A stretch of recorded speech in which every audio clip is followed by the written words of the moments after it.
Locals Melissa Pick and BJ Kennard use them at grocery stores. They take their reusable bags with them every time they shop. Every time I go to the grocery store, if I go to a clothing store, I'm using them.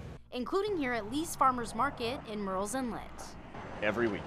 So when we go to the grocery store, every Saturday or Sunday, we use the bags. But they use them differently. Melissa only puts boxed items in her reusable bags. Anything in a box, anything in a plastic bag in any sort of way, I feel like is okay in my bag. While BJ carries everything in his tote bags, from fresh produce to meat.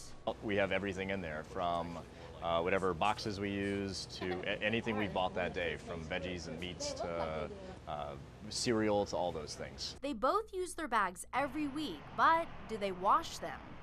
Honestly, I don't know that I've ever washed them. I have no idea, probably not, but we do pick them up along the way and get new ones here and there as well.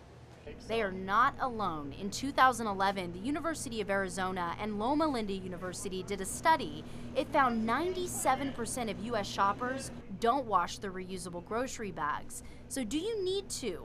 That same study found bacteria at the bottom of almost every bag tested. We took Melissa and BJ's reusable bags to Coastal Carolina University's science lab. Senior Kobe Gilbo swabbed the bags on both sides as well as the bottom. And then they were placed onto different media to test for different kinds of bacteria depending on which environment they find most favorable to grow in. We returned to the lab 3 days later to find out what was growing at the bottom of their bags. Everything was pretty normal that you would find in any common surface, food, bag, skin, doorknob. Gilbo tells us there was staph and small traces of E. coli at the bottom of the bags, which he says is normal. There were no signs of salmonella or other potentially harmful bacteria to humans. E. coli is found everywhere, just like staph or any other, but it's not bad. It's not it's nothing to be cause for alarm. Gilbo says the bottom of your reusable bag is not an environment where bacteria can thrive. It's not the ideal environment for those pathogenic microbes to grow in. So the ones that people are trying to allude to that gets you sick, you know, they have to be in an environment to where they are prone to grow at a very fast rate, like your body. Melissa and BJ were thrilled to find out their bags weren't carrying anything harmful, but both say they'll probably be more conscious of keeping them clean. And even though we didn't find anything harmful in the bags we tested, it can happen.